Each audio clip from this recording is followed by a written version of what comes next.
Good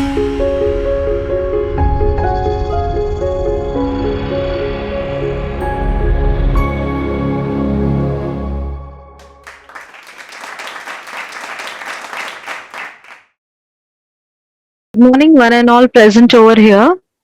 We have our guest speaker, Ms. Preity Upala.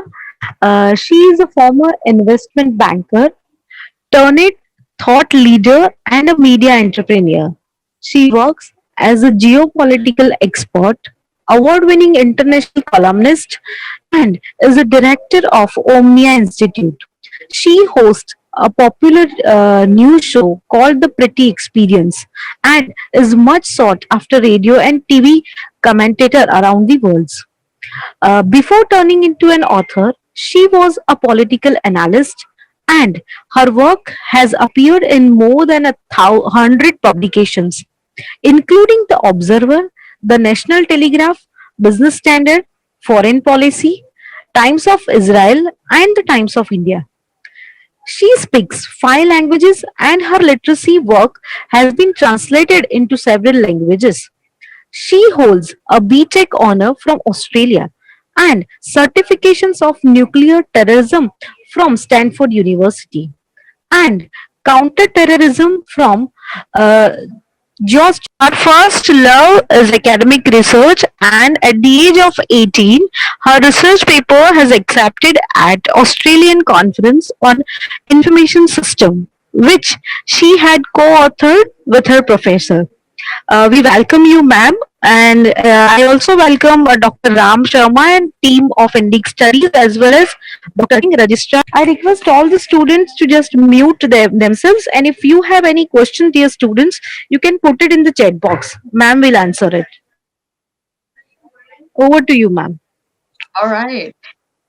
Namaste, everyone. Namaste, Dr. Ram Sharma ji. Thank you to the Indus Institute of Management for having me. Thank you to the host.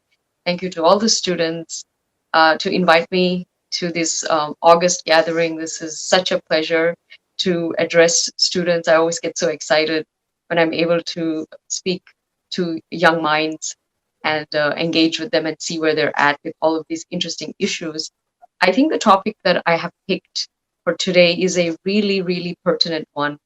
And with what we're seeing in the US and just in general in the world, I think it's extremely uh, important topic for you, for the students and the youth of India to really sort of think about. So our topic is Brand India, Dharmic Ethos and Soft Power. So, you know, I mean, brand is the essence of a uh, person, thing, event, or in this case, a nation. And I think India especially has a very interesting and very, very unique brand positioning in the world. There's nothing else like it. And we want to explore what that's about and what the true essence of brand India is.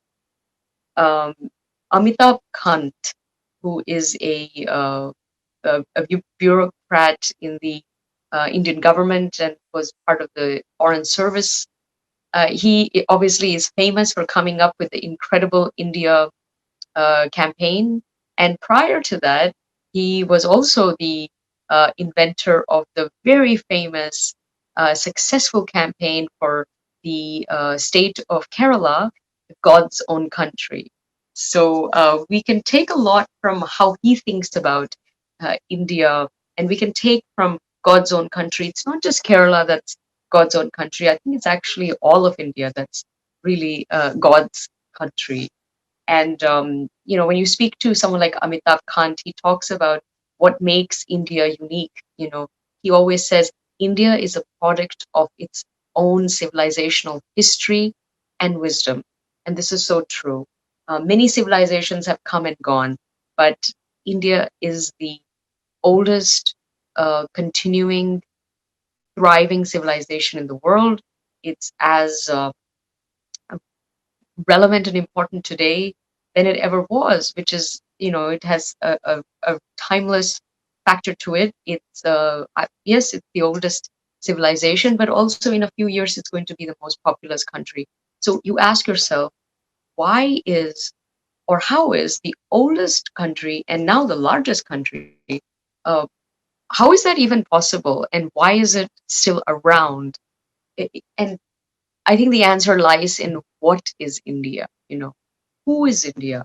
And that's really the essence of the core of this sort of brand India, which is, it's Itihasa with its the Bharatiya quality, and of course its dharmic nature, which differentiates it from its neighborhood and, similar countries in the region, because they all have a shared civilizational history in a way. There's a shared heritage, obviously, but what makes India even more special is its particular framework, which is the dharmic framework. So let's go a little deeper into that. We'll talk about soft power later, because I think that's the icing on the cake, or that's the cherry on top. But I think before we come to soft power and how we can harness that, we must talk about something deeper, which is the very ethos of the very essence of Bharat, which is it, which is his dharmic framework. I think what makes India unique is this incredible um, way of being, way of looking at life, how it treats the world, treats each other, its position in the world, how it's always operated. I don't think it's wavered, has not shifted, whether it's political or spiritual. It's always remained constant. If you have seen, you can see in 5,000 years, India has not changed, and Indians really have not changed, but the world around us has.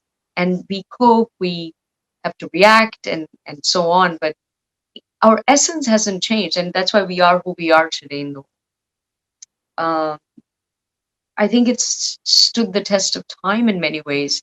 So, what can we learn, or what can the world learn from it? I think central to this great ethos of India is, of course, Sanatana Dharma. It's the dharmic essence and the dharmic framework of India. Sanatana Dharma is whatever you want to call it, religion, faith, technology, ancient wisdom tradition, wisdom system. It is very much, it permeates through the length and breadth of the land. It's in our DNA of every Indian. It's the fabric of our society. It's in the fiber of everything, every being in India, and that's why I think India has thrived in a way and survived every assault that anybody could imagine, and whatever has been thrown at it from the world. So there's a famous saying, of course, Vasudeva Kutumbakam, which means the whole world is one family. This is the very central message of Sanatana Dharma, and it talks about oneness, about unity, about how we are all alike rather than different. I think in such a divisive world that we live in today, as we're seeing around us, that one message really rings true, and it really brings people together, because no matter who you are, where you are, we're all the same. We have the same emotions. We're going through the same things. We want the same things. We want to be loved. We want to be respected. We want to be understood. I think that very, very um, central theme of Sanatana Dharma has, done wonders for India, I think. And I think that India is what it is today because of that thinking, and, this thinking of, obviously, and the Dharmic framework. It's not just about each other. It's not about you and your neighbor. It's about how you treat the environment. It's about how you treat plants, animals, your energy, your atmosphere, your environment, every living being, and obviously then countries around you and the world at large. So you can see how it sort of ripples across. And I think this has been a constant theme for so many thousands of years, and thankfully we haven't lost it. I think our job is to uphold and cherish it so that we don't lose it, because we know in history, from history, that how civilizations can perish, and how incredible concepts and philosophies can just be can just evaporate into the ethers, and you don't want that, I think, with this specific framework and the ethos that we have, because I think it's very prevalent to the world today. Um, this incredible openness, tolerance, pluralism, um, diversity, syncretic nature, accepting, allowing uh, way of India and Dharma is what makes it special. And that's why it's home to uh, everything. We have from our languages to our food to our religion. It's home to top 5 of the 10 main religions in the world. It's incredible. It's a country that obviously is where faith is very important, and yet it has space for non-believers and atheism, anti-theism as well, without any sort of backlash. Which is something incredible. And it's true freedom and sort of true freedom of mind, freedom of thought, freedom of expression. I think when we look politically as well, we can see that um, how it's dealt always with the countries around it, with other powers, bigger powers, smaller powers. It's always held its own and chose to be friends with everybody and tried to see if it could, form alliances with various groups of countries that may not have anything to do with each other, and have, it can, have alliances with A or B, and yet not have to compromise and so on, because it truly always thinks that this is possible. And I think that's in today's diplomacy.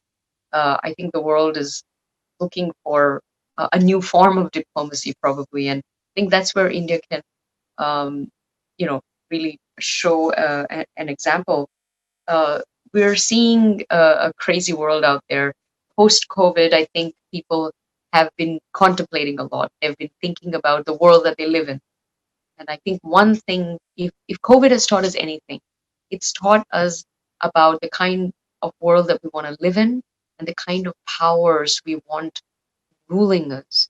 And we definitely know what we don't want. We don't want something that's authoritative and that's curbing of your freedoms and your independence, and to be told how to think and what to do, and to be really curtailed, and not have any movement in action and thought. So I think that puts India in a interesting geopolitical sweet spot, and it must really rise to the occasion, because I think so much can be done. So I think it's finding its way, its place in the world post COVID. There is definitely a shuffle of the world order. I think there's a new balance of powers that are going to be presented, and India finds itself absolutely center stage. Second only to the US. I think it is the emerging superpower. It's the only superpower, or the only power, emerging power, that has the scale and the scope to truly affect the world at large. Because unless you have a huge army, and unless you have, nuclear technology, and you can really defend yourself against any adversary, and you have size and scope, and a large economy, uh, unless you have that capability, I don't think you can really make a dent uh, on the geopolitical landscape. And I think India is well poised. Finally, everything, all the pieces of the puzzle are coming together. And I think this is going to work out very well for India. It's probably, um, I know it doesn't seem like it now, but few years when you look back, I think it would be the one country that actually did not suffer that much damage and bounced back quickest, because we're seeing it come back again, whereas the other countries are only doubling down. Things are getting worse, whereas in India, it's technically, there is a, you're really opening up and getting back to normal. And here, even in America, it's there's a second wave here, which I don't think India has, and it might not have, if it's lucky. So we're seeing a real shift. I think the whole world is looking towards India to step up and take that stage. Um, and let's hope that it does. I think it's on, of course, the government and our leadership, but it's also about the citizens. It's about the youth. It's about the students. It's about you to know who you are, what you stand for, what your country stands for, and be proud of that and wear that pride around in the world when you travel and engage with people. Because trust me, people are looking for answers and they cannot find it. And they are looking east. And I think their gaze is towards India. And I think that's when you must be that ambassador. You must showcase what we are made of. Um, I think that when we look at the true treasures of brand India, what is it? It is our culture, our spirituality, our philosophy. So India's greatest export to the world is spirituality. It's yoga. It's Ayurveda. It's Vedic philosophy. It's meditation. It's mindfulness. Even I know that veganism is a big craze today, but I mean, what is veganism in many ways? I mean, vegetarianism is something that's fundamental to well, at least Hinduism. And we've propagated that for thousands of years. And now the whole world wants to be vegetarian or vegan, which is great. Again, all meditations find their origin in the Vedic uh, way with pranayama or kriya or yoga, um, the dhyana and dharana. So I think it's very important to um, keep in mind then the contributions of Vedic philosophy on modern and quantum physics and science. I think uh, the fathers of quantum physics and even modern science have always been in awe of the Hindu thought and the Vedic philosophy, and many of them cite it, they quote it, they say that after reading the Vedas and the other Shastras, that's where they got this incredible inspirations for the idea of science and scientific concepts. Even when the atom bomb was being unleashed, uh, the scientist quoted a verse from the Gita, the whole karmic cycle of life and death, and that's so apt. And then Ayurveda, of course, is ancient healing technology, which is really making its way now to mainstream. And, I mean, you look at, whether it's turmeric lattes or um, ghee or chai or khichdi or anything, true yogic sattvic foods and sattvic lifestyle. That is the way to heal ourselves inside out. It's probably the only real diet or nutrition plan that actually works. And we will see that accepted and respected and acknowledged more in the mainstream, I'm sure. So there's so much to be, I think, proud of. When I think about India, I think it's such a unique civilization with a demonstrated capability to manage deep divides and engage with other cultures, other technologies, other frameworks peacefully, and it integrates many different streams of consciousness. I think the values that we have are based on ideas about divinity, cosmology, and society. And this stands in contrast to the dominant framework in the world today, which is the Western framework. So I think it's time to showcase maybe a different way of looking at the world. And even when you look at the concept of feminism, which is something that I work with a lot, the concept of Shakti, it's very different from Western feminism and Western women empowerment. Very, very different. And I think there's a lot of uh, things that are ailing Western feminism today. I think Shakti can really fill those gaps and fill that void. So we have to articulate that to the world and say that we have a system that has been around for a long time where there is no encroachment, there's no compulsion, no competition. It's balance. I think what this dharmic ethos really brings is balance, and the true yoga, which is the union, the yin yang, the Shiva Shakti, the light dark within you. Um, and when you do that on every level, then you really function, I think, on a different vibration. Um, so there's so much going on in the world, especially now with the elections here in the US, and we don't know which way the tide will turn and what sort of leadership the America is going to end up getting. It will, of course, affect the world at large. Certainly affect India, but I think this is a time, no matter what happens, India needs to really, you know, kind of stand tall and know that it can hold its own, and that it's time for it to really step forward now, and I think play a bigger role in the world. So that's a little bit about the um, the dharmic ethos. I'll just end by saying that this ethos uh, is truly it offers a truly pluralistic social order, and it integrates science um, and anti-theism, which, and it's also a model that is a solution for environmental sustainability and a symbiosis with one another, animal life and nature. So I think that's the main problem that the world is facing is climate change and environment. And there, obviously, we need to do a better job at taking care of Mother Nature and taking care of our amazing environment that has given us so much life. And I think this dharmic framework actually is perfect solution on how to deal with it. And I think India is doing a great job. In many ways, it's a world leader, whether it's solar or other types of energy. And I think it can play a bigger role also in that way. So we will move now to the issue of soft power. So Joseph Nye came up with this concept of soft power.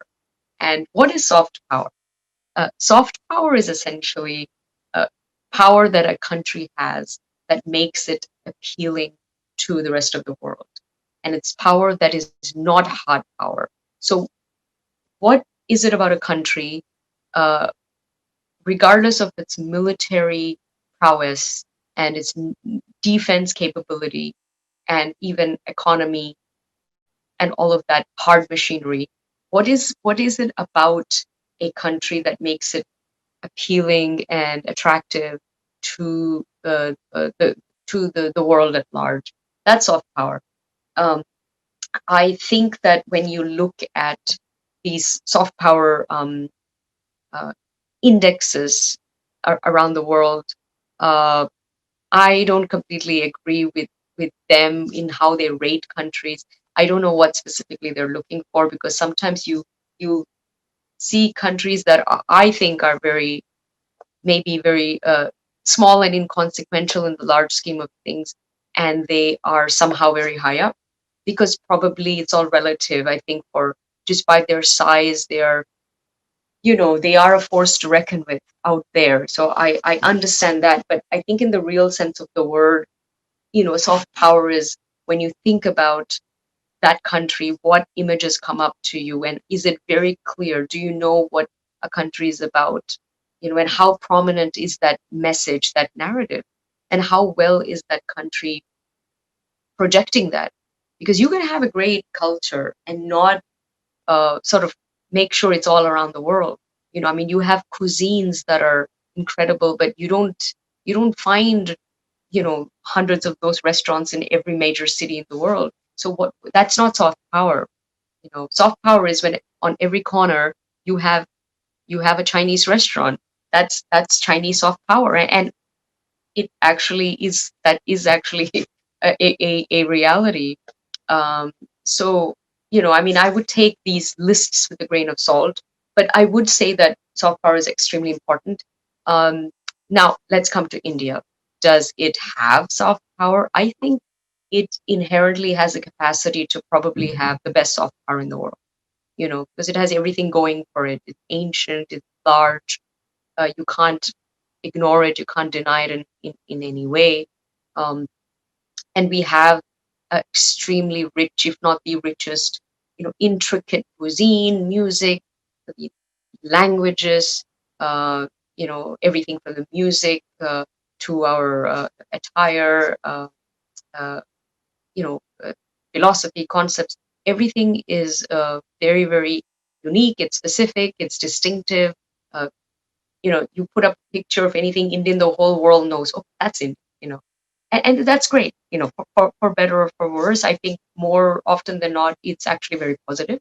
I will say that as someone who's traveled around the world, been to almost 100 countries.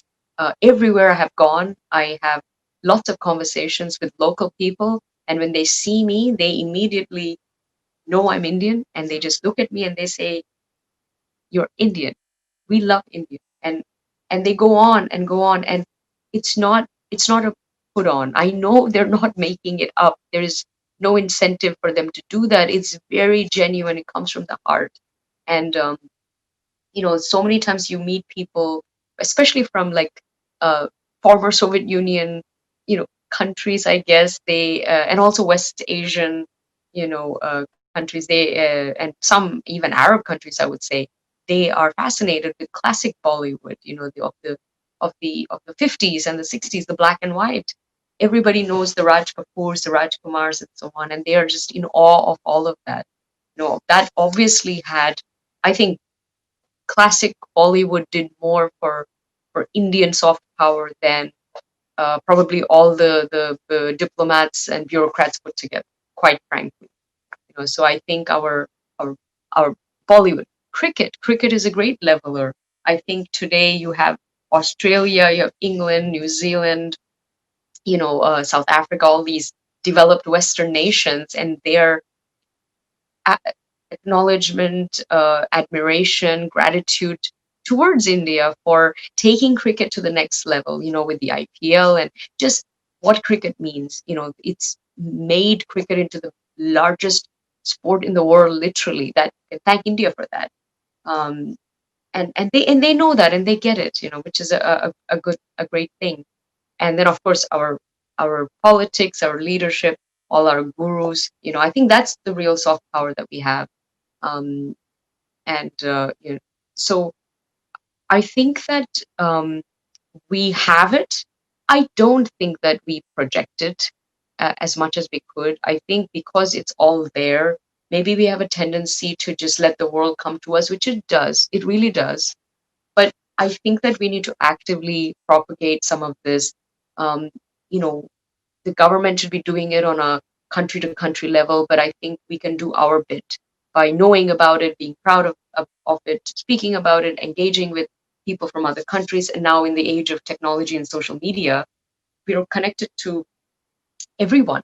So it's a global village. So this is a time when you don't need to be in face to face. I think we're all having conversations with people around the world, and this is where we should take the advantage and push, whether it's music or our mythology, the Itihasa, uh, cuisine, recipes, spirituality, techniques, all these wonderful things out there. Because I think people are really looking for something different and something calming, something peaceful, something that brings, that stress management brings joy, something lighter, something just good for the soul. I think much of our culture actually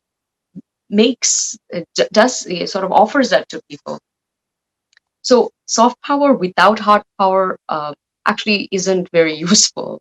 And of course, hard power without any soft power, then you'd be like a North Korea or something like that. That we don't see the soft. An example of maybe soft power only would be, I'm thinking of maybe, I mean, you could name many, I mean, there are probably many island countries that one could name, I don't know, maybe Jamaica or something like that, which obviously, when you think about what's Jamaican, it's incredible cultural history and brand. Jamaica is very distinctive, the Rasta and rum, beaches, just food, everything, But then it's not some military force in the world. Their economy and all of that. Uh, in many ways, it's nothing special. So if you, they might still do okay on the level of soft power, but to truly be a global power, I think you need both. So we have both. I just think we need to project soft power bit a little more, because we should be in the top five, if not top three. Ideally, we should be one, but we're not. They placed us quite low on that list, and I understand why, but we could do better, I think, in that. Um, so I just wanted to give you a little taste, I think, today of what it means to be Indian, I think, in 2020, post COVID. Our story, our narrative, our heritage, our civilizational wisdom is becoming a real asset, a real prize, a real gift, I think, right now, that we can really share with the world. So I think we should make sure that we understand that ourselves, and so that we can then articulate that.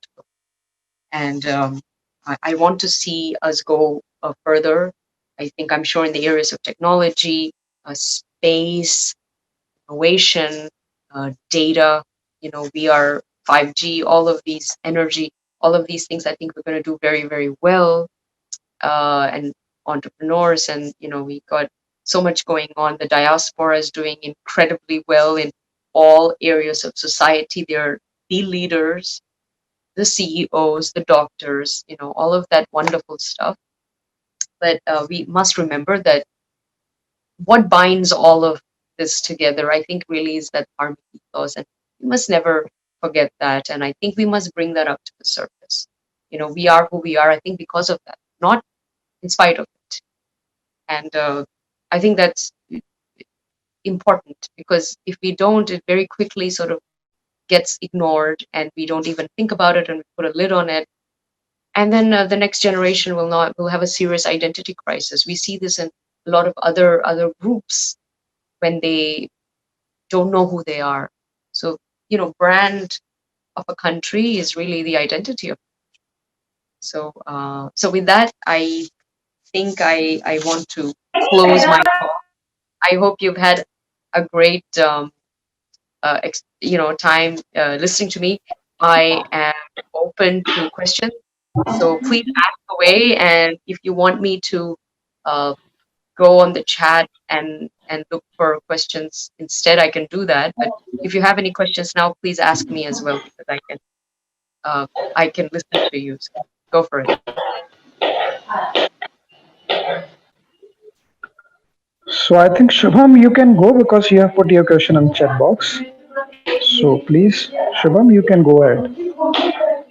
Yes, ma'am. Ma'am, my question is that what we are discussing here about India and Sanatana Dharma and what Bollywood is projecting in their movies like OMG and Sacred Games, and their difference is very much, and they have very more large amount of reach, and people, it does affect people's thinking about India and Sanatana Dharma. So what are your views? Great question. This is a real problem. I think this has been happening, to be honest, on a subtle level, for honestly, for since the Bollywood started, because we have seen the infiltration of Bollywood of all kinds of actors. And when I mean actors, I don't mean actors, but the groups and agencies and all of that. So they've been doing this slowly, putting out certain narratives and so on. But I think in the last 10 years, 5 years maybe, they are not. It's not subtle anymore. We have groups that are very much, very intentionally creating a certain narrative about our the real the dharma and Sanatana Dharma and real India and so on, and they're twisting it and distorting it. So there's two things. I think one is, uh, we must counter that with projects that show the real, who we really are, what our faith really is. And those stories are out there, the storytellers are out there, the writers are there. So I think this is a situation. Look, it's not easy to get movies made. Even the worst movie, even these projects, they take a lot of money. You need funding, right? So you somehow we must get more support, I think, from a government level, for cultural movies and documentaries and all. I think that would be really good for us. So this is something that the government probably, or the state governments or central government should really do. They should do it. I think they have not been uh, doing it to the level that they could. They should really promote, because many other culture countries, they do that. They get a lot of grant supports to have film festivals and all sorts of conclaves and things like that, so they can have conversations about their history and their heritage. We don't get much support. There's a lot, everything is private. So one is, we must find those stories and push that. And then the second is, um, just know that, yes, maybe Americans will watch Sacred Games and have some funny view of our country and so on, but it's the larger public sentiment, I think, is extremely positive. So you must keep that in your mind.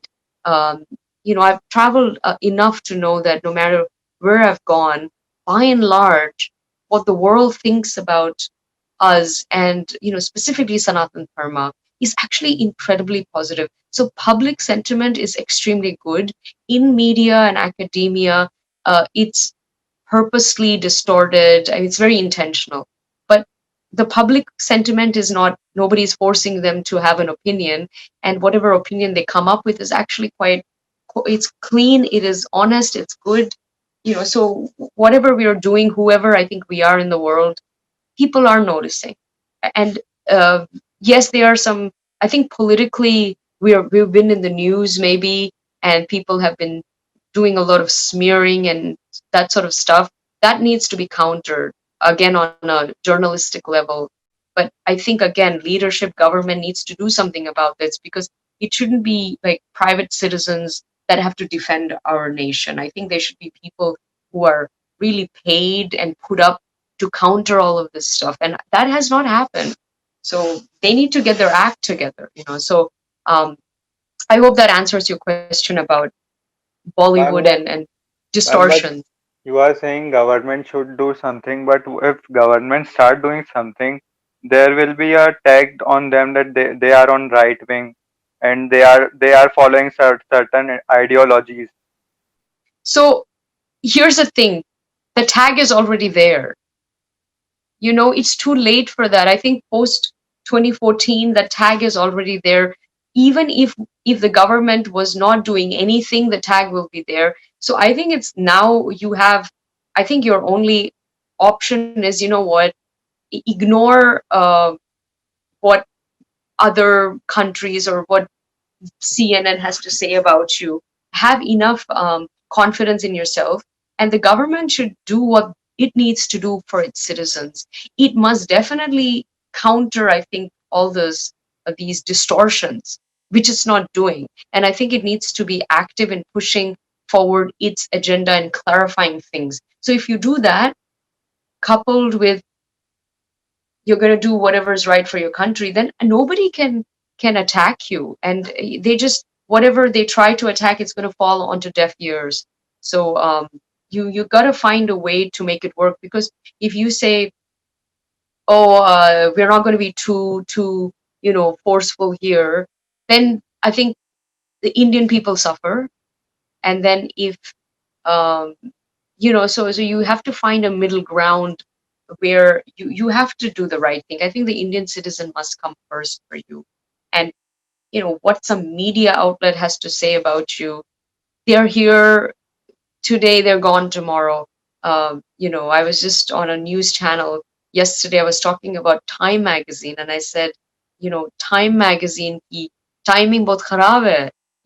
They are, nobody, they've lost credibility in so many ways. Nobody even reads that. So you shouldn't form your policy based on what some article that some outlet has written. Counter that, do what you need to do there, but just focus on what's important, because these things are distractions. You know, and if you get caught up in that, or if you go back into your shell because of that, or you don't want to rock the boat, I think the Indian people will end up suffering a lot. So, ma'am, what we should do as a citizen? What is right? That's a very good question. I think it starts from,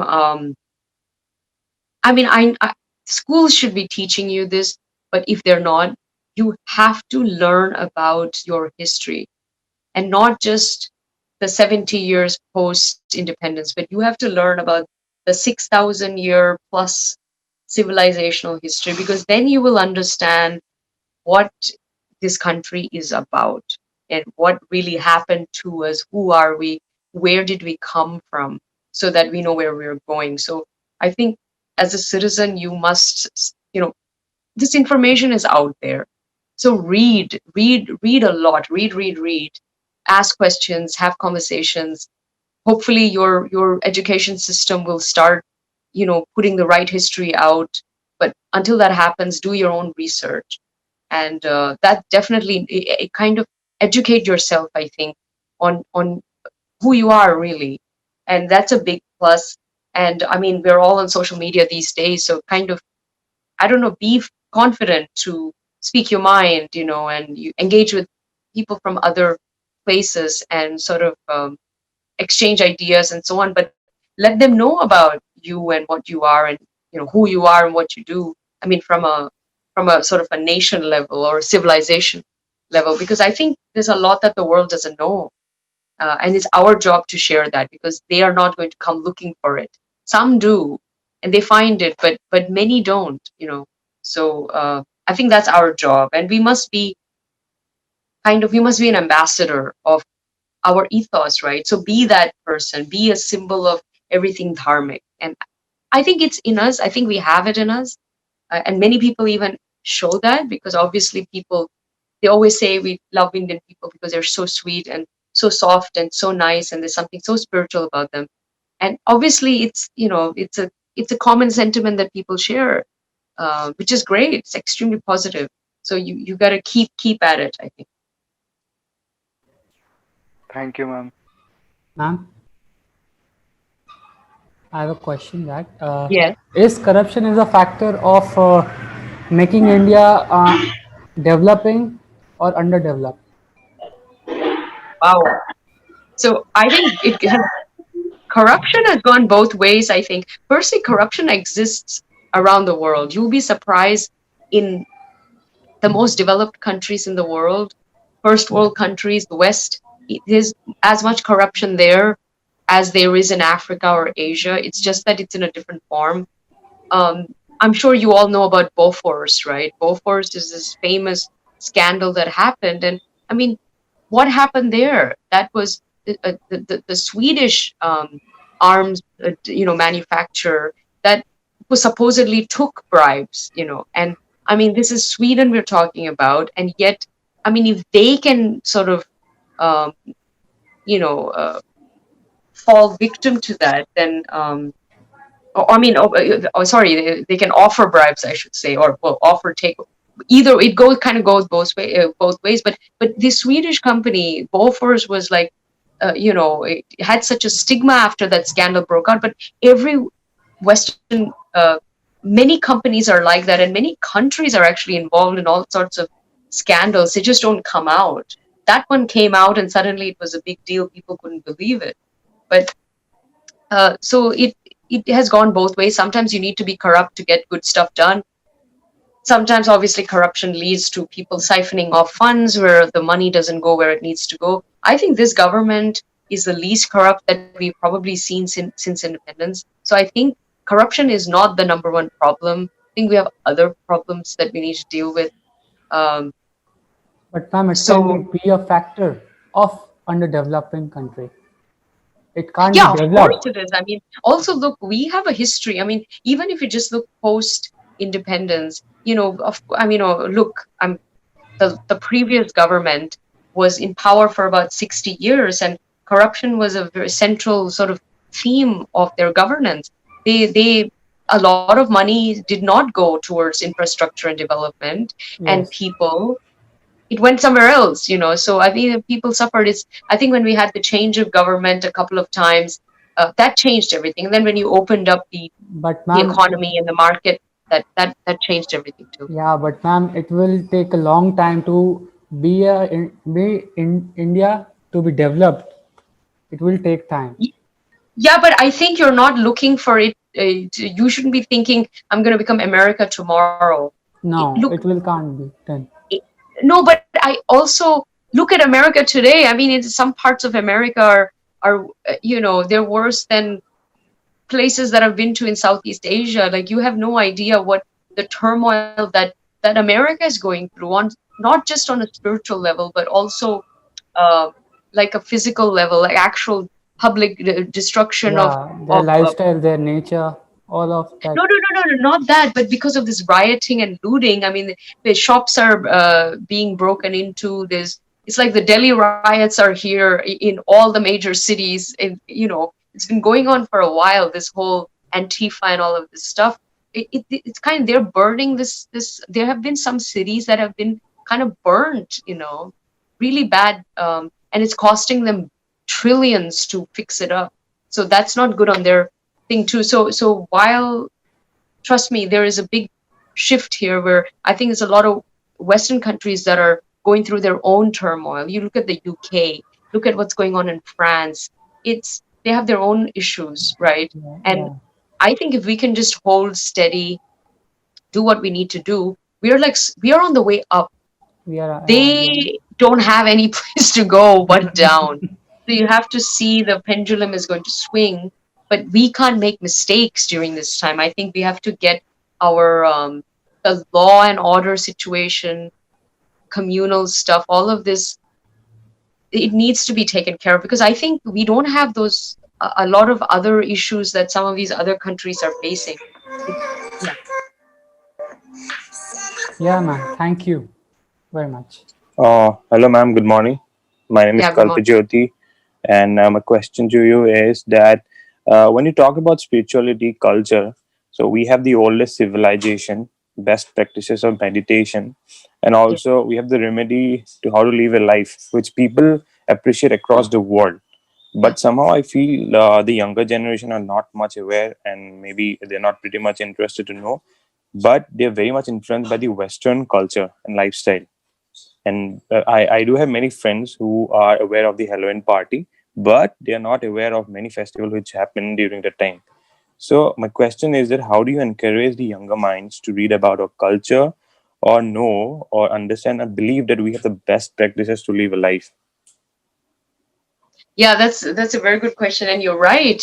While the rest of the world is so excited and so Yep. very much entrenched, I think, in our culture. Here in America, there's like there's more yoga studios here than there is probably in India, and everything.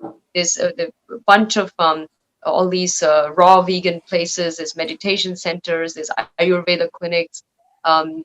We have so many places around America that have kirtan. This, it's wonderful, right?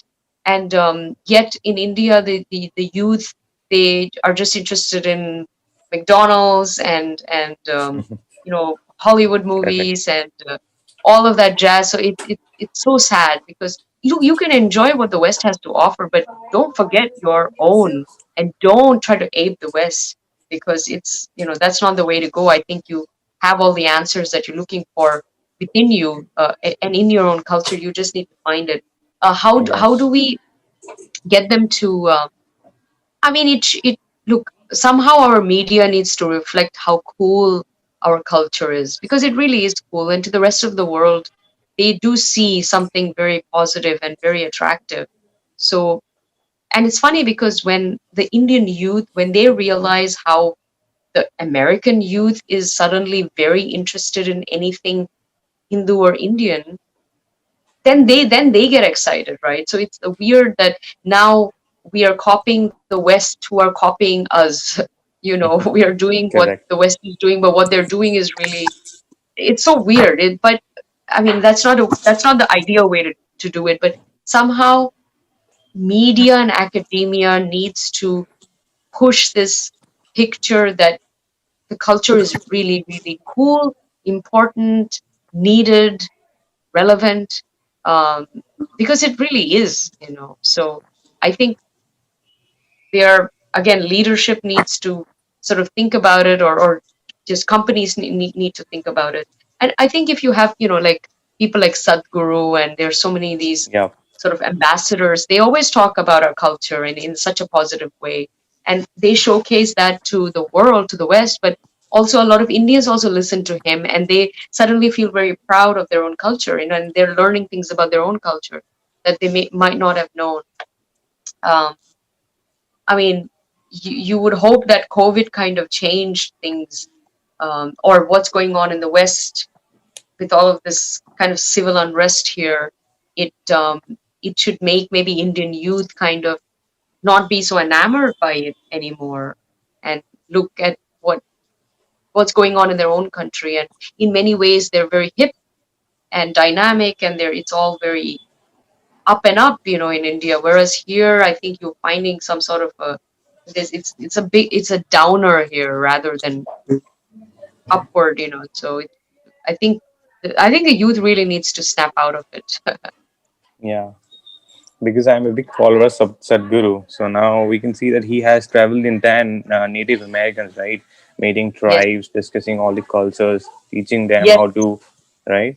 So that's really nice. true. Ma'am, we are Thank you, man. talking about. Ma'am, can I ask a question? Yes, go for it. Ma'am, we are talking about India being a superpower in 2015. So, ma'am, what Yes. according to you can be what internal situation and internal problems we are facing can become a big barrier in that growth? That's a good one. It's almost a bit scary, I think, to think about what could go wrong, because I see potential. I see, yes, this can happen. We can get there. We can be the superpower. But then when you start thinking about what is going to come in our way, it's very scary. And some of it is not even very politically very correct. You can't really have these conversations too loudly, because it's very sensitive. But I think somehow we need to, what the only thing that can stop India, I mean, of course there's many things. If the economy doesn't do very well for the next 20 years, of course we're never going to get there.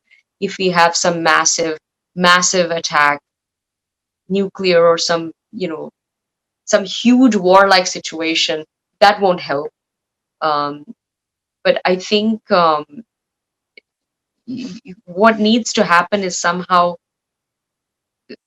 the whole country, all the groups, everybody needs to come as one, and they need to think and act like one, like Indian. That's it. I think we have too many fragmentations. There's too many, like within what you call India, there's just way too many groups, faith, cultures, this, that, and the other. And they're all very disjointed sometimes. And there's a lot of tensions, I think, within all of these groups, and then there's no unity. So then you have like this sort of dismembered, I think, parts, right? Disenfranchised parts of the country, which is very dangerous. So that you don't want.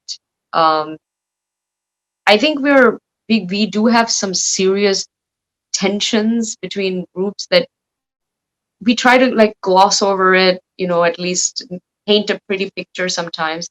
That needs to be somehow healed, I think, or controlled, or whatever you need to do so that it doesn't get out of hand.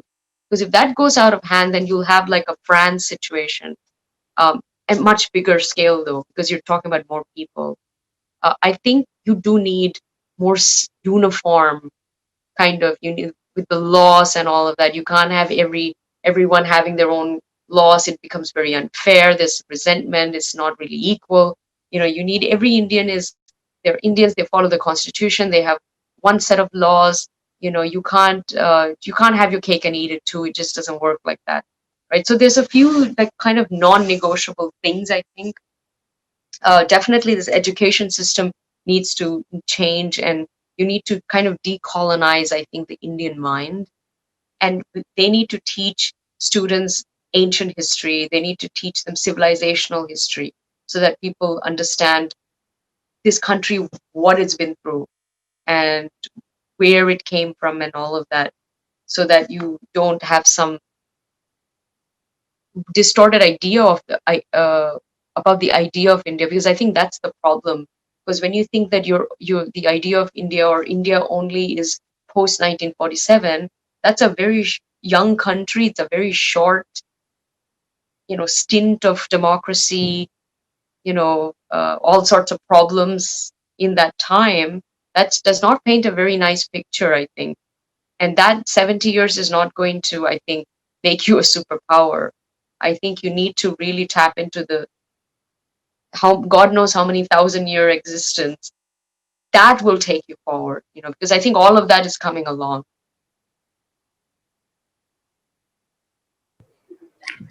Any other question? Dear students, any other question? Anyone? Yes, ma'am. Yes. Ma'am, on one side we are developing, but other side we are harming the environment. So can't we develop without harming our environment? We can, and I think in some ways we are doing a good job, because like when you look at solar, and some other alternative energies, I think we've done very well, relative to the size of the population. I mean, you look at the West, they pollute more than anyone. uh, and then of course China, because it's a manufacturing hub, so these countries, and then Europe, right, put together, they actually do much more damage than India does. So I mean, you can develop without harming the environment to some extent. You, if you want serious infrastructure, there will be some compromise there. Uh, I mean, look, our ethos is one of balance, one of respect. So to the best of your abilities, to the best level that you can, try not to harm it, but you need to do what you want to do, because you don't want a situation where you got you got the environment fine, but everything else is, you're still back in the Stone Ages, and you're not going anywhere. You don't want that either. I think we're good with balance, and we can manage it in a way, maybe more than other countries can. I think there's this natural concern that we have for the other, which I don't see. In the West, it's very much people are for themselves. They don't care about a community, or it's never more than beyond themselves. But I think for us, it's always about the other, right? So that's a very beautiful, I think, way of thinking, perspective, and I think it's ingrained in us. So we should not lose that. We shouldn't all become silos. I think India is, because there's so many people too. It's you just get people. They're forced to interact with others and work and collaborate with others. So that's actually a very good thing. So yeah. So I think we can do more with the on the environment front, but we like there's a lot to be proud of as well. Like, Ma'am, what Elon Musk is doing, that he is saying we will go to Mars and live there, and he's investing lot and lot of money in it. So don't you think we should invest in on Earth, and we should repair Earth? We can make it better. are you talking about Elon Musk? Yes, ma'am. Okay, so I don't know if that mission of his is going to be successful. I mean, surely, look, obviously we've sent orbits to near Mars, right? I mean, something can be sent there. As far as I know, that's not a livable terrain. So I don't know what. I'm not going to be personal, but I don't know how these people think. And what would you do anyway? It's not like you can have a million people there and have some sort of a community. I mean, even if he gets there, it'll be him. It'll be that one person, So look, but I must say, Tesla has done a lot as well. So I think in his case, he's doing both. He's doing his bit for Earth, and then he's looking at other pastures. Good for him, but he should not stop with what he's doing on Earth, because I think some of his technology is very, very good. But yeah, our aspiration shouldn't be life on Mars and let's go outer space and all of. There's nothing there. I think you need to. There's enough problems here. I think we need to fix them and work on fixing them, and maybe enjoy what we have.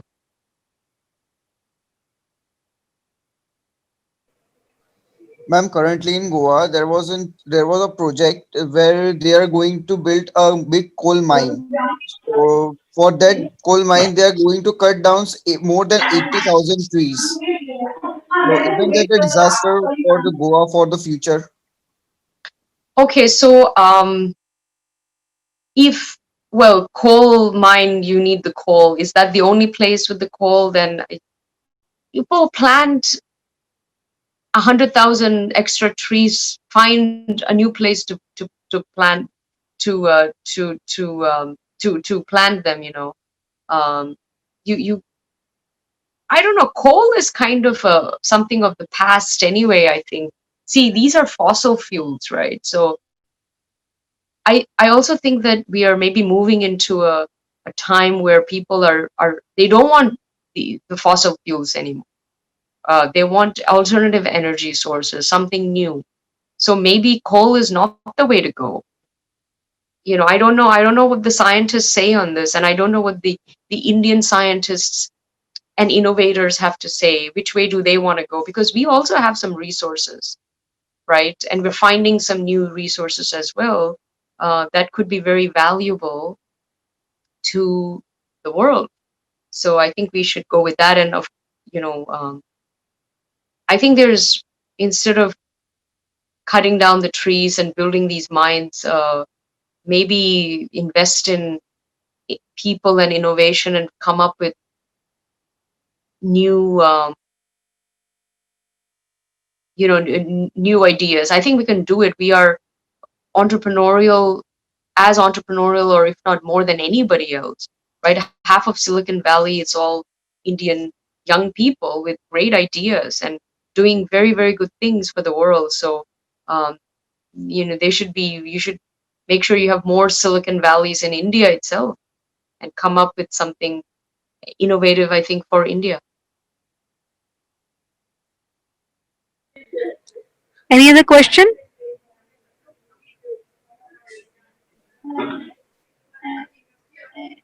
Any other questions, students?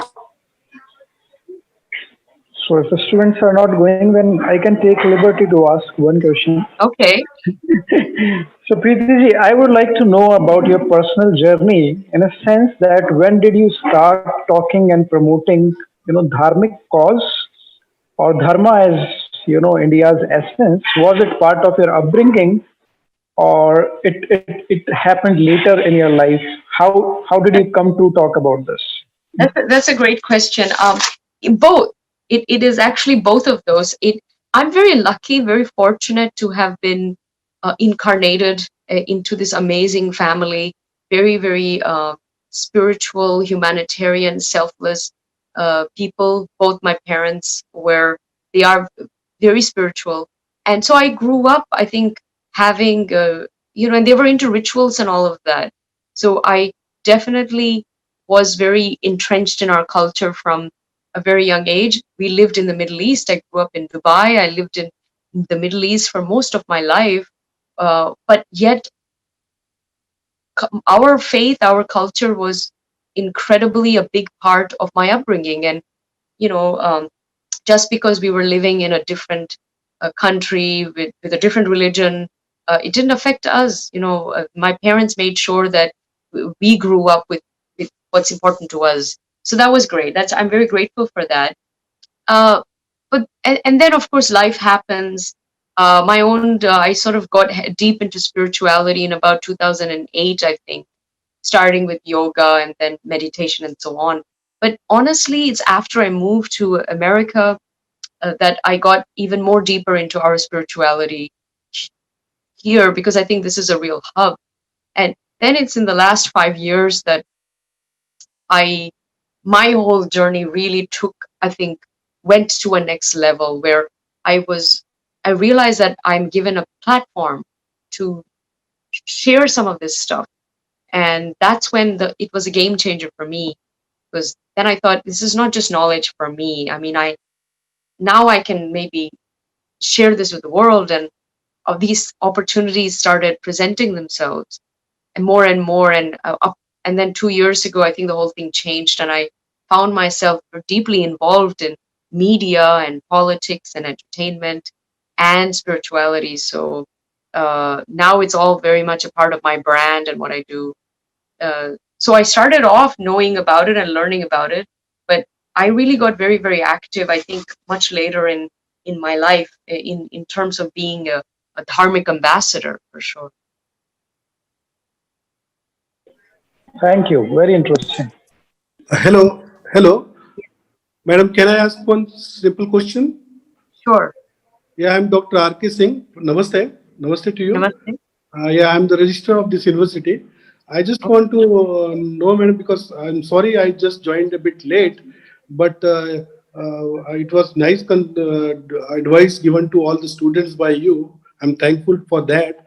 But one thing which I wanted to understand from you for the young generations of our institute, I can say, or university, is you have been from India. I don't know which part of India you are there, but you are having experience of Middle East. You are having experience of, I think, Europe and US and all. But you still are having your values intact. I can see that from 2008 and whatever you have been saying, that yoga and all those things. It's not easy and it's not possible for everybody. But since you have been doing, I just want to understand one thing, and I want to know from you for my youths. I'm very optimistic about them, and they are definitely best in the world. What is your advice to today's youth? Because there is some values gap definitely there. It is going to be, naturally it is going to be there. Change is going to be there. But as young advisor, what you would like to advise our students or our youth for having the values intact, because that is, the roots have to be intact always Yes, for flourishing. great question. And for me, I think because I was anchored into my own culture and heritage and faith, it gave me strength when there is, when you're in a foreign country on the other side of the world by yourself, you only have your values. So I'm very grateful actually to my upbringing and my faith that gave me strength. And I was able to have integrity and do what I needed to do. My advice is for the youth is to keep going back to your tradition, explore your tradition, know that it is very special and it has a very special place, I think, in the world today, where I find the West, especially looking for answers and not finding it, and now looking east and looking specifically to India for some answers. And I think India has those answers to share and to showcase. But so that's what the game that's going on. I mean, that's the global thing that's going on. So you're already in a good position because you're already here. You don't have to explore, go find some other culture and find some wisdom in a foreign culture. You're very lucky, very blessed in many ways. I think do read, research, listen to gurus and teachers and leaders. Yeah. Yeah, so with this, I will take this opportunity actually to, whenever you're coming in India, of course, the challenges of COVID are there, but whenever you are coming, I, on the behalf of Indus University, would like to invite you to our university. Oh, thank you. I would love to come. Yeah, I hope to come to India very soon. So when I do, I'll visit your university for sure. sure. Thank you very much. Thank you. Next. Thank you so much, ma'am, for sharing your valuable thoughts to us and to explain us that we are blessed with such a beautiful culture and spirituality. And I'm very much thankful for your advice that you have given how we can connect with our traditions and our roots. Thank you so much, ma'am, and we all waiting for the day that when you come to our campus, we also want to meet you personally and our students also. I'm thankful to Dr. R.K. Singh, sir, Registrar Indus University, for his presence. I'm thankful to Dr. Ram Sharma and team for arranging such a wonderful session. I'm also thankful to all the students who have presented throughout the session. Thank you so much. Thank Thank you. you so much. Thank you, Preeti ji. Thank you. Thank you. Thank you.